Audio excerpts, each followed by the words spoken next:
Well, Fred, it's summertime. Maybe you noticed yesterday a little warm outside. But with summertime means vacations, not just for school kids, but working folk alike. And when people go on vacation at the Sports Hub, you have other voices that are on the air. And it was one of those voices yesterday that broke some very big Celtics news. We have a Kristaps Porzingis trade. Oh, we have oh, geez. Porzingis, this is going to be a zinger. We have a Kristaps Porzingis trade. Sham Charania tweeting out moments ago. Boston, More like Sham Charania with this news. Moments ago, Boston, Atlanta, and Brooklyn are finalizing a 3-team trade that sends Kristaps Porzingis and a second-round pick to the Hawks, Terance Mann and Atlanta's number 22 overall pick to the Nets, and Georges Niang and a second-rounder to the Celtics. Yeah, it's a pain in the knee. Yeah, so Georges Niang and the second-rounder come back to the Celtics as part of this deal that sends a whole bunch of money out of Boston. Kristaps Porzingis. Now, we know what's going on here, and after Drew Holiday was sent to the Trailblazers the day before in exchange for Anthony Simons, for now, this is something we didn't really discuss yesterday, Wallach, but perhaps we can get into that a little bit today, and a couple of second-round picks.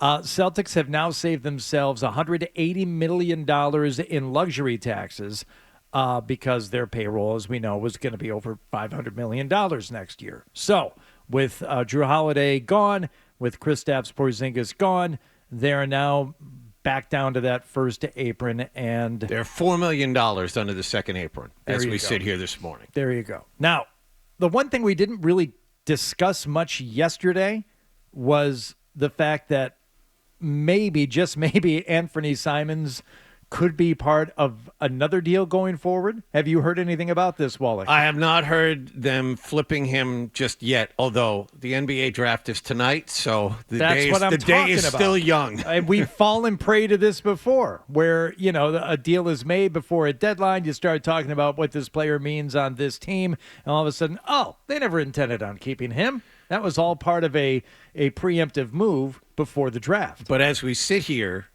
you just traded away 3 starters. As we sit here, you are without Jason Tatum. You're now without Drew Holiday, and you're without Kristaps Porzingis. Somebody's got to start for this team. I mean, I don't know who the forwards are at the moment. You don't have Luke Cornett, who's a free agent. You don't have Al Horford, who's a free agent. You just traded Kristaps Porzingis. Right now, Anthony Simons would start for you. Yeah. So it's either him or Peyton Pritchard. Well, what about Georges Niang? I mean, there was some accolades being thrown his way yesterday by someone, not an unfamiliar voice. This is a voice we all know. You said Georges Niang? Georges Niang. Is that correct, Jimmy? It's Georges? Sure. Georges Niang. Yeah. Probably a local guy. So, anyway, 617-779-0985. Not a lot of it said on Georges Niang in the immediate aftermath. It's called buying time. And by the way, none from me right now. You got anything on Georges Niang, Wallach? I believe he is a local guy, but I do have something on him if you want to hear it. I got nothing. Georges Niang is a bench player that's bounced around a lot in a 5 or 10 year NBA career. He's a very good 3-point shooter, but like Simons, not exactly great defensively. So they've given up bad wingspan. Given up a lot of. He has what we call a low center of gravity. He's about 6'7", 240, 235. Not exactly fleet of foot, but an excellent shooter if you give him an open 3. I heard Brian Robb saying that they're certainly not done. And on a minor side, it would be Luke Cornett because they have to move more money. Yeah. It could be Luke Cornett or it could be Jaylen Brown. He is not he's saying that is still on the table. I think Hauser is still on the table. Well, that'll be the next move. Again, the Celtics only being $4 million under the second, luxury cap threshold doesn't do them anything.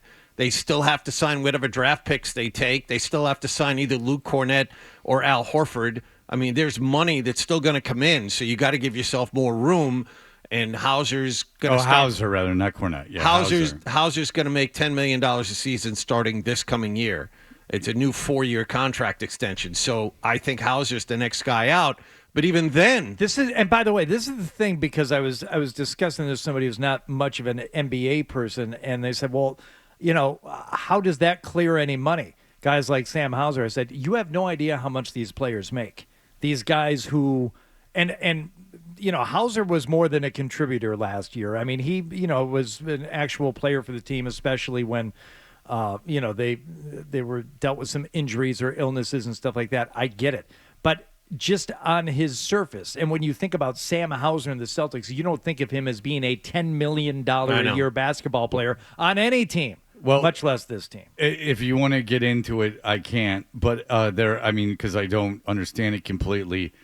But they've gotten themselves, it doesn't get them under the apron, but they've gotten themselves these exemptions. So because of these trades, they can sign players. They can sign players, but aggregate they can't salary. But it's like trade exception. That's what gets them. That's what getting under the second apron does for you. It gives you also. That's not what I'm saying though. There's these trade exemptions that when you've traded this kind of salary or something, you're allowed to bring in like a certain amount of money that doesn't count against things like. Maybe that is like a stipulation of getting trade under exception. That. You're allowed once you get under the second. Okay, cap very apron. good. All right, so that's what we're on the same page. Yes. So yes, so they could sign new guys, but not keep like guys. It's kind of weird. Like the math of it is all very strange. But suffice it to say, they could make a move this offseason. I think add like $15 million or something like that. But they would still have to cut. Yeah. Money to get John's right to sign their draft picks and all this stuff, but there are ways they could sign a free agent without being penalized. The NBA stuff. It's all like and when I hear it described, the people, to their credit, admit it. They don't really understand it, but there's so much. Yeah. It's not something for sports talk radio. Basically, No, it's like they could. It's easier for them to sign someone else, in my understanding, than it would be to keep someone. Right, but at the same time, they still have to clear out more room. That's what I'm saying. It doesn't end here. They have to do a lot. That's more. what I'm saying is that they still have to cut players. Yeah. But that being said, they can sign players because it's easier than keeping players or something like that. And the other part of it is because you just traded for a guy like Georges Niang, you just traded for Hauser's replacement. Hauser isn't a great defensive player, but he's a very good three-point shooter. He's gotten better over the years. We were talking about, can a bad defensive player get better? Hauser is a good example of that. He was not a good defensive player, but he got to mediocre last season. So Niang is that kind of guy. He's about the same size. He's heavier, but about the same What's height his as first Hauser. name? Georges. By George, I don't think they got it. Yeah. In Niang. By the way, I heard Joe and Skaz talking about this last night. They brought up the ability for the Celtics now to do the whole salary aggregate thing, which is it's another penalty of being above that second apron, where you can't combine different players' salaries in order to match trades and do stuff. I'm like, I don't. And to their credit, they had a little understanding of it, but they didn't try and explain it. They're like, yeah, whatever. It's good. It's good that they got to this point because it frees them up to do these things with salaries. I think that's what it goes along those same lines, is that they've created some ways to maneuver now because they allow you to build a team because they understand once you give up that kind of salary, you do have to have a team. Yeah. So they give you ways that you can acquire players. They are, but the thing is, if you look at this roster, they're without forwards. Now that Tatum's not there and they don't have Porzingis. Well, they don't have a big man. They don't have a forward. So the thing is that I would trade Brown. I still would because they're not winning anything next year. I heard someone say there would be a 50-win team. I don't think that's true. No, I think as constituted right now, if they bring back, my bet would be they'd sign either Horford or Cornette and draft a center tonight to back him up. That would be the cheapest way to do it. I think in the East, which is now really wide open, I think the Celtics could be a 5 or a 4 with everyone healthy and Jaylen Brown playing well and Derek White and this kid Simon scoring. I think in a weak Eastern Conference, they might battle for home court in the first round. That's what I think the Celtics are capable of. So you think White being Top a end. 2 and then not being deep, they could still do that? That's how weak I think. In a normal year, no. But the way the East is right now, yes. You have Cleveland as a clear number 1, but after that, I don't think anyone knows what's going to happen. There was another move yesterday in the NBA. I did not know that Kyrie Irving was going to do this. He declined his $43 million player option with the intention of signing a 3-year, $119 million contract. I did not know that they were getting ready to do this. I thought he was just going to exercise the 1 year. What this does for Dallas, and I didn't know this until I read it last night, it gets them onto the second apron. Right. This was I guess the options were they were going to delay the deadline for the extension or they were going to do what they just did. All right. So now he makes less money per year, and that helps Dallas out. Right. By a few million. He's got a player option in the 27-28 season as a part of this. So, all right, it gives them a little more flexibility. Or someone emailed in yesterday, Fred, asking about the use of the word optionality. And if this is a new thing, and could we all make an effort to not make it a thing? Okay. Much like when efforting became the new trying.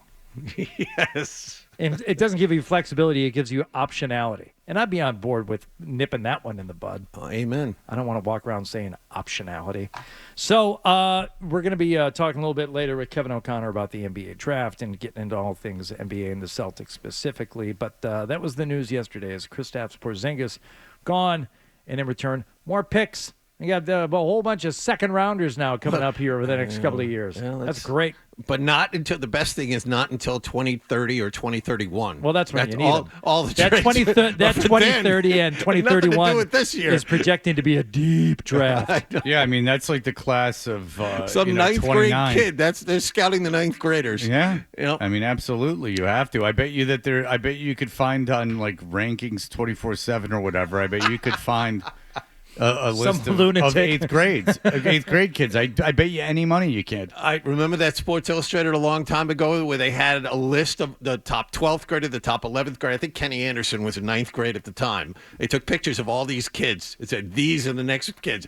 I'm sure you're right. I'm sure there's someone out there doing that. Doesn't F up those kids at all. No, and they always end up being stars. I Every remember one of them. Felipe Lopez, the kid that was on this cover of Sports Illustrated when he was in high school. How about this for a name? Damon Bailey. Uh, Indiana. Yeah. He was in 8th grade at the time. Bobby Knight recruited him based off that cover. And he grew up in Indiana. He went to Indiana to play for Bobby Knight. And you know what happened to him?